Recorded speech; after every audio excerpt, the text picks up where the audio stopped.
दोपहर के 2 बज चुके हैं। वक्त तो चला तमाम जानकारी आप तक पहुंचाने की, लेकिन इस वक्त एक बड़ी खबर आप तक पहुंचा दे, जहां पर राज्य निर्वाचन आयोग की बैठक में बड़ा फैसला हुआ है। समय पर होंगे पंचायत चुनाव। तो इलेक्शन कमीशन की तरफ से यह जानकारी, ओबीसी के लिए आरक्षित सीटों पर चुनाव स्थगित।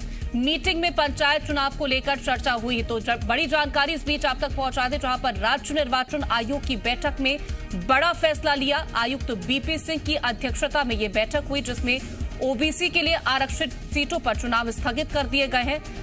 साथ ही मीटिंग में पंचायत चुनाव को लेकर यह चर्चा की गई, जहां पर समय पर होंगे पंचायत चुनाव। तो जो तारीखों का ऐलान किया गया है, उन्हीं तारीखों पर पंचायत चुनाव करवाए जाएंगे, जिसको लेकर के इलेक्शन कमीशन ने ये जानकारी दे दी है। ओबीसी के लिए आरक्षित सीटों पर चुनाव स्थगित कर दिए गए हैं। आयुक्त बीपी सिंह की अध्यक्षता में ये बैठक हुई, जिसमें ये महत्वपूर्ण फैसला लिया गया। तो ओबीसी के लिए आरक्षित सीटों पर चुनावों को स्थगित कर दिया गया है, लेकिन तय समय पर चुनाव करवाए जाएंगे।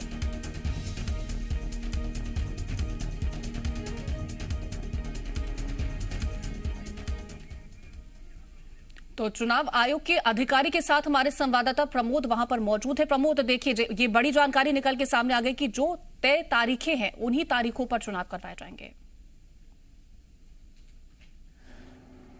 देखिए, हर कोई जानना चाहता है कि मध्य प्रदेश में पंचायत चुनाव जो तारीखें तय राज्य निर्वाचन आयोग ने की है, उन्हीं तारीखों पर होंगे या नहीं होंगे। इसको लेकर आज महत्वपूर्ण बैठक राज्य निर्वाचन आयोग में हुई।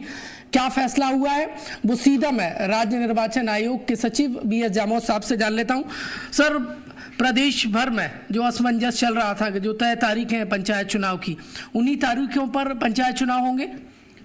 जी हाँ, आयोग की आज बैठक हुई थी और ये तय किया गया कि आयोग ने जो कार्यक्रम जारी किया है, तदनुरूप ही पूरा निर्वाचन कार्यक्रम संपन्न होगा। सिर्फ वर्तमान में जो ओबीसी के लिए आरक्षित सीट है, उनका चुनाव स्थगित रहेगा। उन सीटों पर जो पंच, सरपंच, जनपद और जिला पंचायत सदस्य की जो सीटें हैं जो ओबीसी के लिए आरक्षित थी, उन पर इलेक्शन होल्ड कर दिया गया है सुप्रीम कोर्ट के आदेश के बाद। वो रहेगा? जी हाँ, जैसा माननीय सुप्रीम कोर्ट ने आदेश दिया था, इन सीटों पर जो कि ओबीसी के लिए आरक्षित हैं, उनका निर्वाचन कार्यक्रम स्थगित रखा जाए, तो हमने स्थगित कर दिया है। साथ ही चूंकि ये आरक्षण की कार्रवाई राज्य शासन के क्षेत्राधिकार रखा है, तो राज्य शासन से हमने ये आग्रह किया कि वो माननीय सुप्रीम कोर्ट के आदेश के पालन में री नोटिफाई करके 1 सप्ताह में हमें अवगत कराएं, ताकि उन सीटों पर भी हम चुनाव की प्रक्रिया आगे बढ़ा सकें। एक महत्वपूर्ण सवाल है सर, अब तक जो लोग नॉमिनेशन कर चुके हैं, वो सीटें जो होल्ड की गई हैं पिछड़ा वर्ग आरक्षित थी, इसलिए उनको लेकर क्या राज्य निर्वाचन आयोग ने आगे का प्लान बनाया? क्या किस तरीके से निर्णय लिया है? अगर ओबीसी की सीट पर ओबीसी ने अभी तक जितने भी उम्मीदवारों ने अपने नॉमिनेशन कर दिए हैं, तो वो यथावत सुरक्षित रहेंगे और जैसे ही निर्वाचन की प्रक्रिया आगे बढ़ेगी, वो आवेदन पत्र मान्य होंगे। उन्हें परेशान होने की जरूरत नहीं है? जी हाँ, बिल्कुल नहीं। जैसा कि माननीय सुप्रीम कोर्ट के आदेश हैं, ओबीसी सीट को अनारक्षित सीट में कन्वर्ट की जाए, तो उसमें कोई भी उम्मीदवार खड़ा हो सकता है। ऐसी स्थिति में अगर वो ओबीसी वर्ग के उम्मीदवारों ने आवेदन पत्र भरे हैं, तो उन्हें कोई परेशानी नहीं होनी। एक और महत्वपूर्ण सवाल है सर, पिछड़ा वर्ग से आने वाले कई ऐसे लोग हैं जो प्रत्याशी या फिर वो सीट, चाहे वो पंच की हो, सरपंच की हो, जनपद सदस्य की हो, जिला पंचायत सदस्य की हो, जो पिछड़ा वर्ग लिए अब तक आरक्षित थी और वो नामांकन फॉर्म भरना चाहते थे, उनको लेकर क्या आगे स्थिति है? क्या राज्य निर्वाचन आयोग की डायरेक्शन है वो नामांकन फॉर्म भरें या फिर क्या करें, या इंतजार करें जिन्होंने अभी तक नॉमिनेशन फाइल नहीं किया है? ओबीसी सीट के लिए फिलहाल इंतजार करना होगा, हाँ, जब तक कि राज्य शासन री नोटिफाई नहीं कर देता है। इसके बाद वो नामांकन दाखिल करें? हाँ जी। देखिए, इस वक्त की सबसे बड़ी खबर ये है, संभवतः 20 तारीख नॉमिनेशन की आखिरी है सर। 20 तारीख चूंकि प्रथम और द्वितीय चरण की है, तृतीय चरण के लिए 30 दिसंबर से नॉमिनेशन प्रारंभ होंगे। इनके जो होल्ड की गई हैं जो सीटें पिछड़ा वर्ग से आने वाली, चुनाव स्थगित किया गया। 7 दिन में सरकार री नोटिफाई करके राज्य निर्वाचन आयोग को सूचना भेजेगा। इसके बाद फिर अलग से तारीखों का ऐलान होगा इन सीटों पर इलेक्शन के लिए। हाँ, जिन होल्ड सीटों के लिए पुनः हम तारीख देंगे कि वो कब अपना नॉमिनेशन भर सकते हैं। पूरा चार्ट अलग बनेगा? हाँ, जैसे ही जानकारी हमारे पास आ जाएगी हम उन्हें नॉमिनेशन पेपर भरने के लिए पृथक से समय देंगे। अच्छा सर, याचिकाकर्ता जो हाई कोर्ट गए थे, जो सुप्रीम कोर्ट गए थे, उनका कहना है कि ओबीसी का आरक्षण हुआ नहीं है और पंचायत चुनाव जारी रखना असंवैधानिक है जब तक आरक्षण नहीं हो जाता, या नए सिरे से तारीखों का ऐलान होना चाहिए, इस तरीके की मांग कर रहे हैं वो। ये सवाल इसलिए पूछना बन जाता है क्योंकि सुप्रीम कोर्ट ने आपको डायरेक्शन दिया है कि आप संवैधानिक आधार पर काम करिए। हाँ, उसी के तहत आगे कार्रवाई की जा रही है। माननीय सुप्रीम कोर्ट के आदेश के पालन में ही ये आगे निर्देश दिए गए हैं कि संवैधानिक प्रावधान है, उनके तहत आरक्षण की कार्रवाई हो। याचिकाकर्ताओं की ये मांग कि नए सिरे से हो पंचायत चुनाव, तब तक ओबीसी का आरक्षण भी हो जाए। याचिकाकर्ता तो चूंकि सुप्रीम कोर्ट और माननीय हाई कोर्ट के समक्ष हैं, तो उस बारे में मुझे कुछ नहीं कहना है।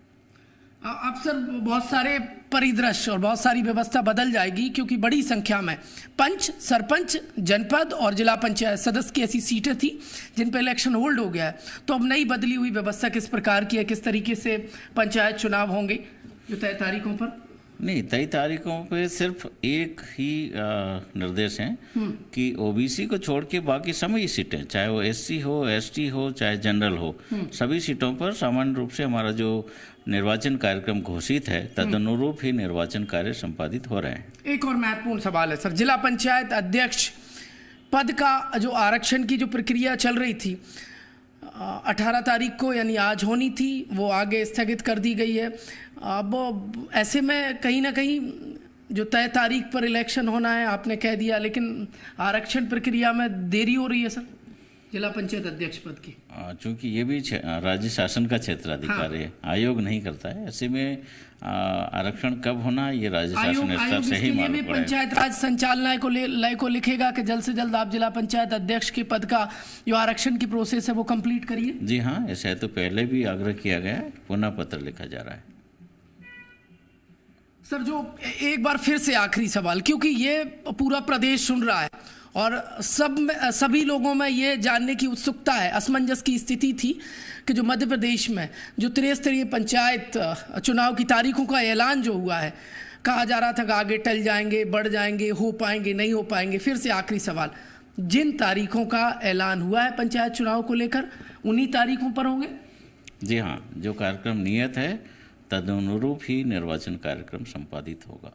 आज एक महत्वपूर्ण बैठक राज्य निर्वाचन आयोग की हुई और उस बैठक में यह फैसला लिया गया कि ओबीसी की वो सीटें जो ओबीसी वर्ग के लिए आरक्षित थी, चाहे वो ये जानने की कोशिश करिएगा 21 तारीख को हाई कोर्ट में क्या होगा, क्योंकि अभी एक सुनवाई बची हुई है। याचिकाकर्ता हम बात करें जया ठाकुर की या फिर सैयद जाफर की, उनकी भी ये जो याचिका है उसको हाई कोर्ट सुनवाई करेगा जब ये विंटर वेकेशन जो था उसके बाद समाप्त हो जाएगा और 21 तारीख को ये सुनवाई होगी। देखिए, हाई कोर्ट में अगली सुनवाई होनी है और अब तक सुप्रीम कोर्ट ने डायरेक्शन दिया था। सुप्रीम कोर्ट ने जो डायरेक्शन और राज्य निर्वाचन आयोग को कहा था उस हिसाब से लगातार राज्य निर्वाचन आयोग ने बैठक के जरिए अलग अलग बिंदुओं पर गहन छानबीन करते हुए ये फैसला लिया है कि तय तारीखों पर ही मध्य प्रदेश। प्रमोद जामोद जी से ये जानने की कोशिश करेगा कि आखिरकार 21 तारीख जिस तरह से सुनवाई होगी उसके बाद क्या कुछ रहने वाला है, क्या कुछ नजारा होगा? देखिए, बिल्कुल बीएस जामोद साहब सचिव राज्य निर्वाचन आयोग मेरे साथ मौजूद हैं। सर 21 तारीख को हाई कोर्ट में फिर से सुनवाई है, जबलपुर हाई कोर्ट में। माननीय सुप्रीम कोर्ट के समय याचिकाएं विचाराधीन हैं। माननीय हाई कोर्ट और माननीय सुप्रीम कोर्ट जैसा आदेश अगर देंगे उससे अनुरूप कार्रवाई होगी। सुप्रीम कोर्ट हाई कोर्ट ने जो डायरेक्शन, ये भी एक महत्वपूर्ण है कि जिस तरह से आज सैयद जाफर की तरफ से ये कहा गया, जो कि याचिका करता है, वो ये कह रहे हैं कि तदनुरूप ही कार्रवाई की जा रही। माननीय सुप्रीम कोर्ट का जो आदेश आया है उसी आदेश के पालन में हम कार्रवाई कर रहे हैं और जो इलेक्शन प्रोसेस है वो भी तदनुरूप ही आगे बढ़ रही है। आगे जो डायरेक्शन होगा उस हिसाब से। प्रमोद, जिस तरह से सैयद जाफर ये कह रहे हैं कि चुनाव जो है उनको निरस्त किया जाए, पूरी नई तरीके से प्रक्रिया की जाए।